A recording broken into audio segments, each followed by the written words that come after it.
सावधान, देशभर 3 दिनसम्म झरी र हावाहुरीको सम्भावना।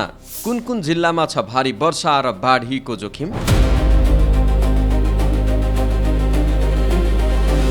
के तपाईहरूले याद गर्नुभएको छ, असार 5 गते नेपाल भित्रिएदेखि नै कमजोर अवस्थामा रहेको मनसुन अब भने सक्रिय हुन थालेको छ। बाहिर हेर्नुहोस् त, कतै झमझम पानी परिरहेको छ भने कतै कालो बादल मडारिरहेको छ। मौसम पूर्वानुमान महाशाखाका मौसमविद सरोज पुडासैनीले दिएको पछिल्लो जानकारी अनुसार गए रातिदेखि काठमाडौँ उपत्यका सहित देशका विभिन्न स्थानमा वर्षा भइरहेको छ र सबैभन्दा महत्त्वपूर्ण कुरा, अब कम्तीमा 3 दिन यो क्रम जारी रहने सम्भावना देखिएको छ। आजको यस भिडियोमा हामी आगामी 3 दिनसम्म देशका कुन कुन ठाउँमा कस्तो मौसम रहनेछ भन्ने विस्तृत जानकारी दिनेछौँ। साथै समाचारमा सधैँ सुनिने हल्का वर्षा, भारी वर्षा वा केही स्थानमा वर्षा जस्ता मौसम सम्बन्धी शब्दावलीको वास्तविक अर्थ के हो भनेर पनि बुझाउनेछौँ, ताकि तपाईँ आफैले मौसमको पूर्व जानकारी राम्रोसँग बुझ्न सक्नुहुनेछ। भिडियो अन्त्यसम्म हेर्नुहोला, यो जानकारी तपाईँको दैनिक जीवन र सुरक्षाका लागि धेरै उपयोगी हुनेछ। सबैभन्दा पहिले कुरा गरौँ, अहिले मनसुन नेपालको कुन कुन भागमा पुगेको छ त? मौसम पूर्वानुमान महाशाखाका अनुसार हाल मनसुन कोशी, मधेस र बागमती प्रदेशका सबै क्षेत्रमा फैलिसकेको छ। यसैगरी गण्डकी प्रदेशका केही ठाउँ र लुम्बिनी प्रदेशको पूर्वी भागका थोरै स्थानसम्म पनि मनसुन पुगेको छ। देशका बाँकी भागमा भने अहिले पश्चिमी वायु र स्थानीय वायुको आंशिक प्रभाव रहेको छ। तर खुसीको कुरा के छ भने गण्डकी र लुम्बिनी प्रदेशका बाँकी भाग, कर्णाली र सुदूरपश्चिम प्रदेशका सबै ठाउँ अर्थात् देशभर अबको 3 देखि 4 दिनमा मनसुन पूर्ण रूपमा पुग्ने सम्भावना रहेको छ। अब कुरा गरौँ सङ्घीय राजधानी काठमाडौँको। मौसमविद पुडासैनीका अनुसार आज काठमाडौँ उपत्यकामा मौसम खुल्ने सम्भावना निकै कम छ।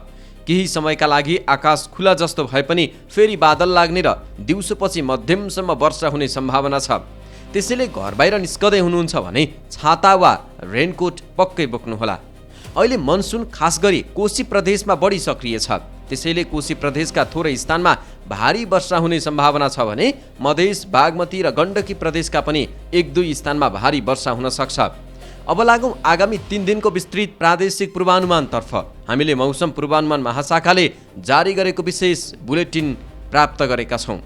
असार 14 गते आज दिउँसो देशका हिमाली र पहाडी भूभागमा साधारणतया बादल लाग्नेछ भने तराई भूभागमा आंशिक बादल लाग्नेछ।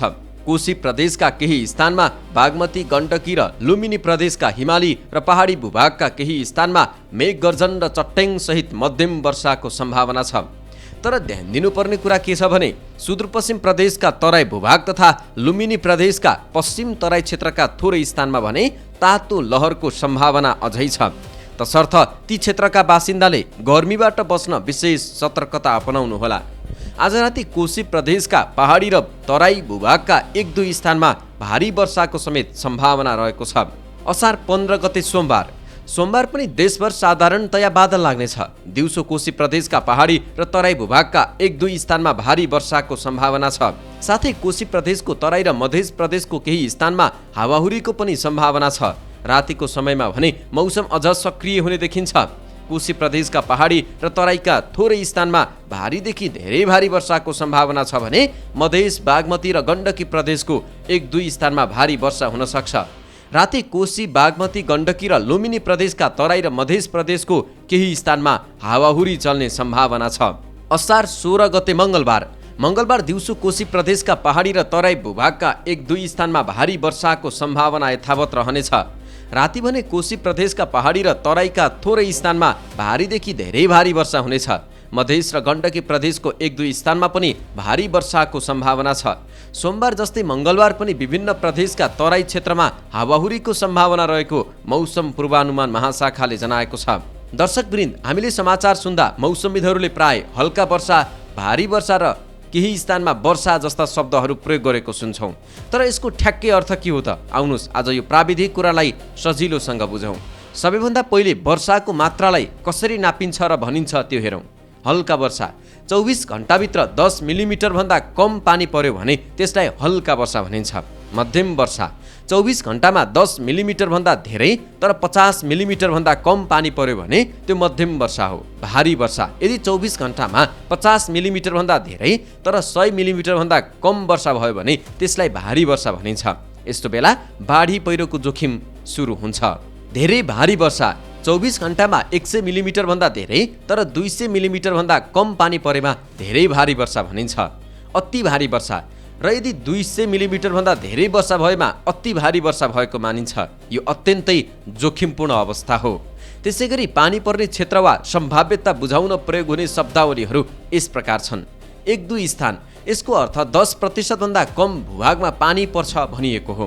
थोरै स्थान, 10 देखि 30% भूभागमा पानी पर्ने सम्भावना हुँदा थोरै स्थानमा वर्षा हुन्छ भनिन्छ। केही स्थान, 30 देखि 50% भूभागमा पानी पर्ने सम्भावना हुँदा केही स्थान भनिन्छ। धेरै स्थान, 50 देखि 80% भूभागमा वर्षा हुने सम्भावना हुँदा धेरै स्थानमा वर्षा हुने सम्भावना छ भनिन्छ। अधिकांश स्थान र जब 80% भन्दा बढी भूभागमा पानी पर्ने सम्भावना हुन्छ तब मौसमविदले अधिकांश स्थानमा वर्षा हुने सम्भावना छ भन्छन्। यी जानकारीहरू पक्कै पनि तपाईलाई मौसमको समाचार सुन्दा अब आफै अनुमान लगाउन मद्दत हुनेछन्। दर्शकवृन्द, मनसुन सक्रिय हुँदै गर्दा कृषकहरूका लागि यो खुसीको खबर हो। तर सँगसँगै भारी वर्षाका कारण पहाडी भूभागमा पहिरो र तराईमा डुबानको जोखिम पनि उत्तिकै रहन्छ। त्यसैले मौसमको यो पूर्व जानकारीलाई ध्यानमा राख्दै आवश्यक सतर्कता अपनाउनुहोला।